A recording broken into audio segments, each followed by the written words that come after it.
So in order to begin this, what I think about as a group channeling is everybody taking part in it, you know, with their voluntary energy.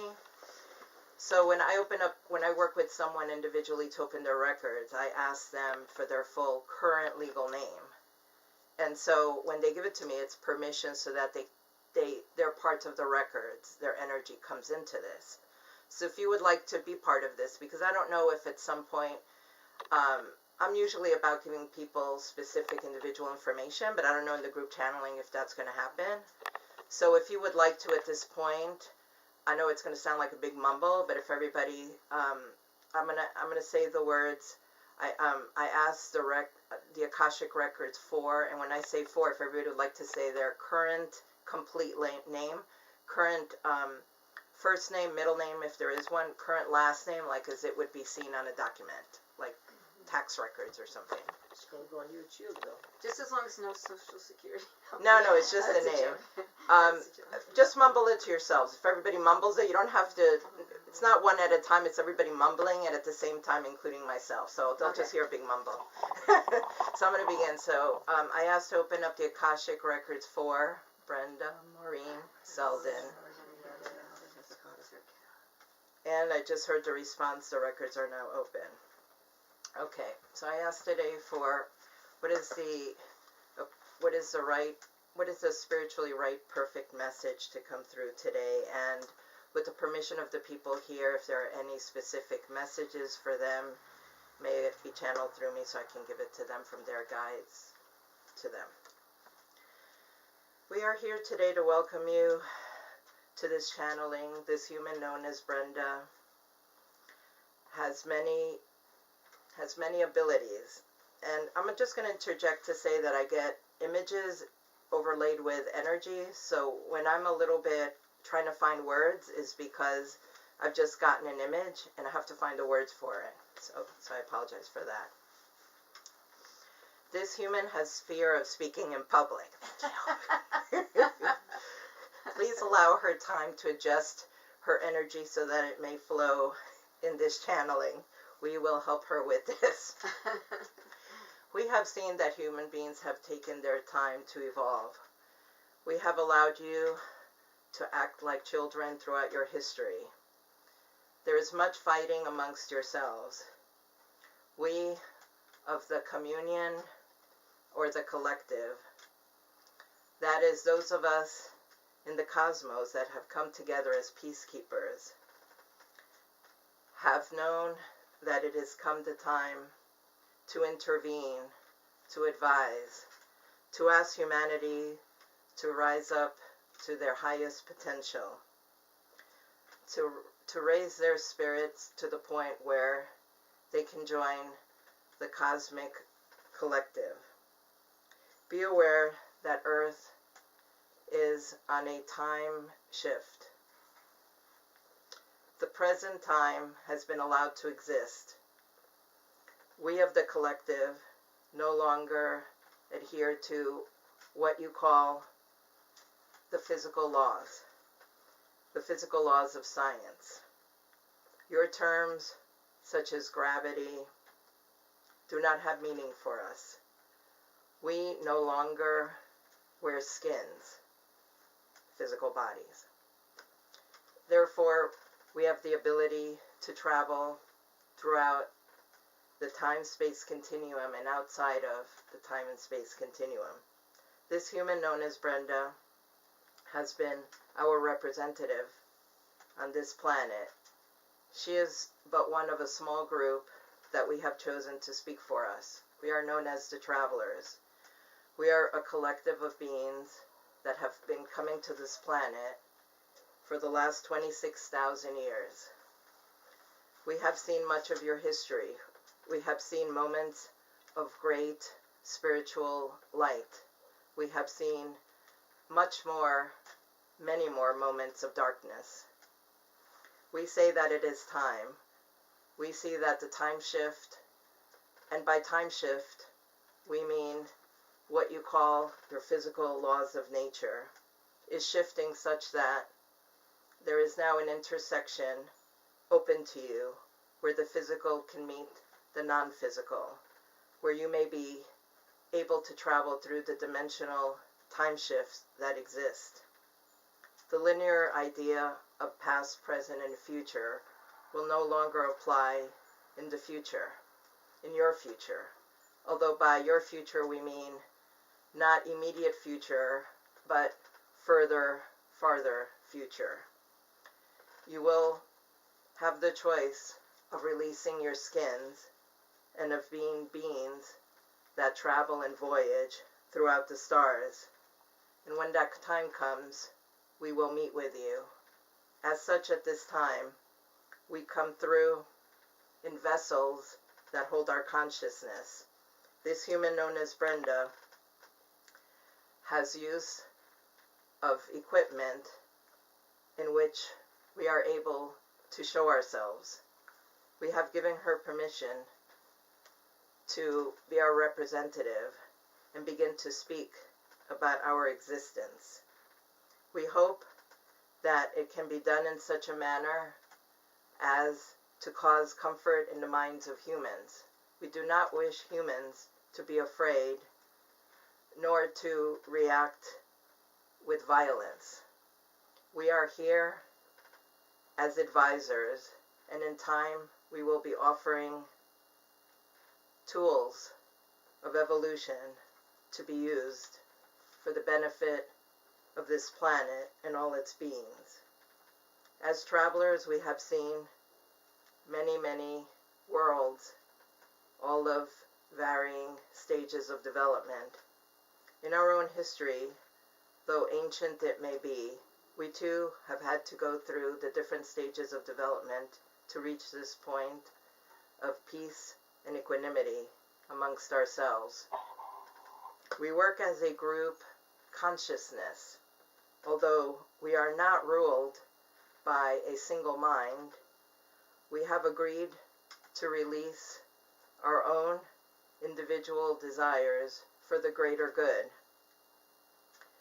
We do break off and speak amongst ourselves, and we do have discussions, but in the end we ask what is best served for the majority, for the all. In our world, although there is no such world, and this human Brenda, in her journeys, shamanic journeys, she was taken through a wormhole and she visited this planet that once was ours when we had physical form. And though we no longer have that planet and its existence in physical time is gone, although its energetic imprint exists in the cosmos, our birthing planet, though gone, we still have connection to its energy. And though we travel and we have no physical home world, in our hearts we carry the energy of that world. We travel in pods of a certain number, dependent upon the world that we choose to travel to. Much like your Peace Corps, we are given missions to observe and to interact according to the abilities of the beings to accept us and to be unafraid of us. Please be aware that the times are shifting and that soon our presence and the presence of other beings from the cosmos will become public. They will no longer be kept a secret shrouded by your governments to control the opinions of the public. There will be more and more frequent sightings. There will be more and more of you that will have direct contact and be able to produce evidence of such contact. And there will be so much of it that it will no longer be possible for your governments to keep us a secret. Know that in this universe, there are those of us who are outside of your planet who work against the higher good. Your Earth is a representation of the cosmos, and such that on your earth there are beings who work for the highest good. There are also those beings who work from greed, from hatred, and from fear. And though those types are much less, there are still those that come to your planet and work to turn the people towards hatred and fear and violence in order to control your planet. Please know that we are not of those kinds. At this time, we would like to know if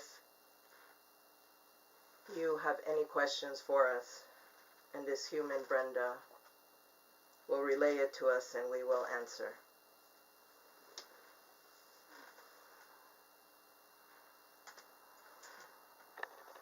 Well, what can we do?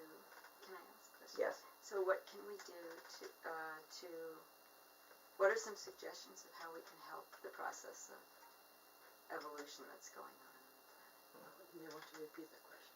Oh, Yeah. did you hear, Greg? Oh, okay. So Oh, I'm sorry. one of the participants asks, what can we do to help the evolution of this planet? Okay. We ask that you continue to work in groups. We ask that you do not cut off from one another. We ask that you persevere. Humans have varying degrees of perseverance. And human beings anger very easily. Can you ask yourself this question when you are in a situation with another of your kind that is upsetting to you? What is the value of this relationship if I were to walk away? What do I give up? What seed that I have planted suddenly wilts and dies because I have stopped watering this relationship? Every relationship is a chain, one connecting to the other, on and on and on. And we ask that you persevere. We ask that what you term the ego be turned off or placed to the side. As we become one voice is how we can connect not only to one another, but to the living being that is known by you as Gaia. Gaia is very weary. Her body aches. She gives and feels that there is little return. In order for her to support you, you must start to act as a collective. In doing so, you will be able to make informed decisions that is for the greatest good. And we hope that in the greatest good, you include the well-being of all the beings that are non-humans as well, the plants and the animals and the waters and the mountains. All these are energies that have chosen to take varying forms in service to humanity. These beings are of ancient origin, and they have chosen a path of service and sacrifice. And for you, it is time to wake up to that reality and know that what you see and feel and call non-sentient is actually a form of the light. It is a frequency of energy that has, albeit a different form of life than what you call a human, an animal, an insect, a plant. It is nonetheless a form of living energy that requires respect and love and proper intention. We ask that things begin to be done in a manner of co-creation. Not much will be denied to you. This planet's resources is beyond rich. If used appropriately, they are limitless. It is your greed and your fear and your hatred that causes the energy of poverty to exist. Poverty is in your mind, and poverty is in your hearts.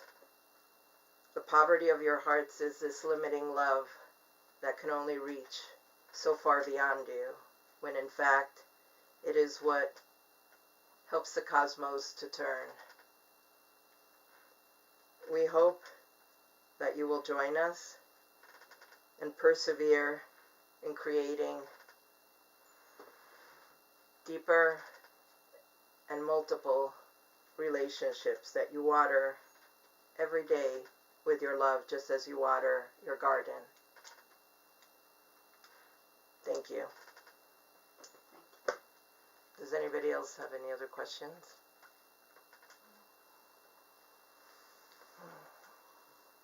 So, they're not saying anything, but just for me to give it a shot. Would anybody mind if I see if there's a message for anybody? Yeah. Is that it? Okay. That sounds good. Okay. And then if you're not comfortable, just mentally just say, no thank you. It won't come to you.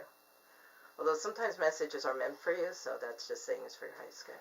Okay, so I'm going to say, it can be the travelers or it can be the guides of the people that are here, the spirit guides, the beings that are here to guide them, angels, ancestors, spirit animals, Mother Earth. Is there a message for someone? You? I was told, you are a light keeper. I know, they made me do this. You are a light keeper. Peace on earth. You are a great light, and by light keepers, you are the light keeper and you are the lighthouse. So you stand on the craggy shores of places where there is much fog and guidance to reach the shore.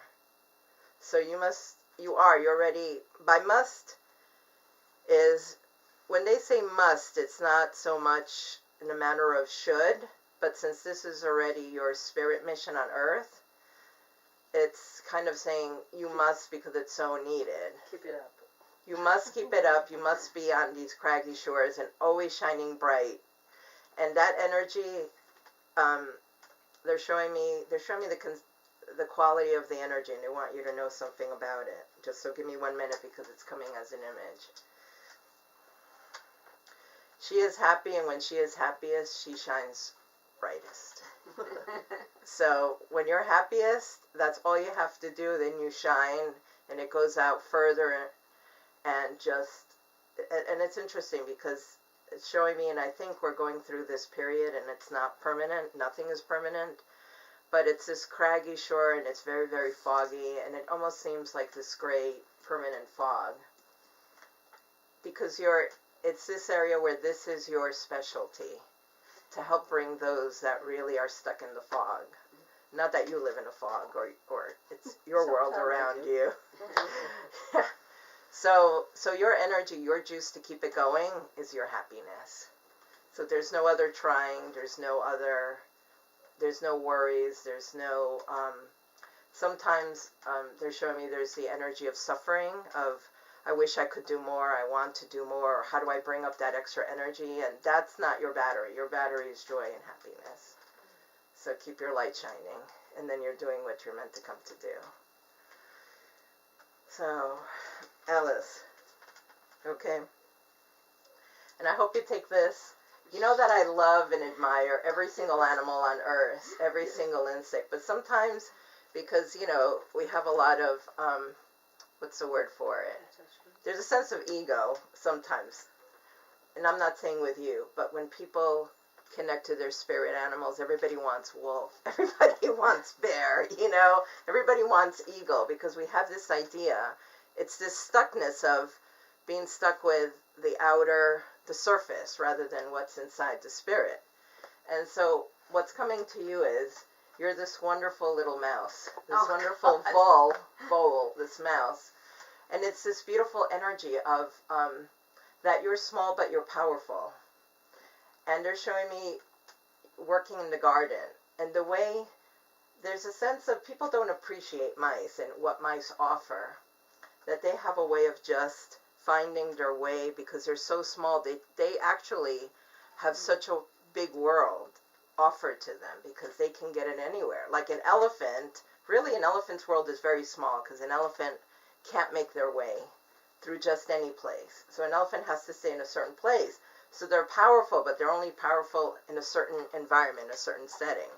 But a mouse is very powerful because a mouse is quick and can just go anywhere. And can also, there's a sense of also do its job quietly and in a way just not be seen unless it absolutely has to. So I think in part what it's saying to you is that there are, and when I just said that, it's telling me that sometimes mice, because the spirit animals, they have like their strengths and their weaknesses. So mouse weakness is this fear of being seen because of predators. But Alice, you're this wonderful human being. You're not this tall. You're not this tall.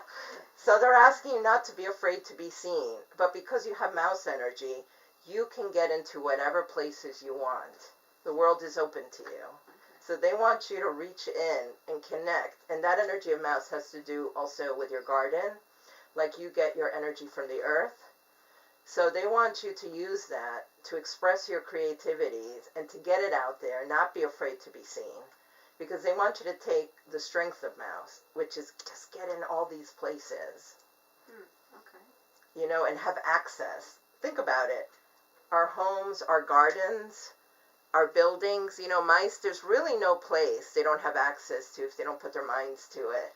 Okay. And if someone tries to keep them out, bit by bit, they gnaw away until they get in there. So they're just telling you, don't give up. Don't have short little spurts. I don't know that you do or not, but they're just saying it's not about having short spurts. It's about putting your mind to something and saying, I'm going to get there because I know I can get in. And it's more than just one place. So I don't have to just go. You have more than one egg in your basket. So just feel that empowerment. And just, so whenever, if you feel uncomfortable or you have something you want to get out, some gift, some service, some opportunity into the world, you just say to yourself, how would mouse do it? How would they would it get in this corner, under here, and there? I'm going to get in there. And if they try to stop me, I'm going to take my little thing, no, until I get in. So you have that strength in you. Very cute. So mouse is very powerful. True, right? And embrace mouse, and when you feel like it, you can connect and talk to mouse. If you're going, how do I do this? How do I get in here? How do I get to this opportunity? How do I, And they are. whatever that is. And mice are good at, mice people are good with details. That's right. I really can Very deal with detailed details. oriented because they see everything from the ground up. They don't miss anything because they're so little. An close. elephant, you know, might have to take things from a larger perspective, but a mouse, they're so small that they do have to see the details. So see, that's another strength that you realize yourself. So that's excellent. So thank Not you. sure for, about the gnawing. well, that's just another word for perseverance. Oh, persevere. Okay. You know, that nothing's Yeah, I going to stop them. So little by little, even if it takes longer. Okay. Mouse has this perseverance and this strength that I'm small, but I'm going to go where I want to go.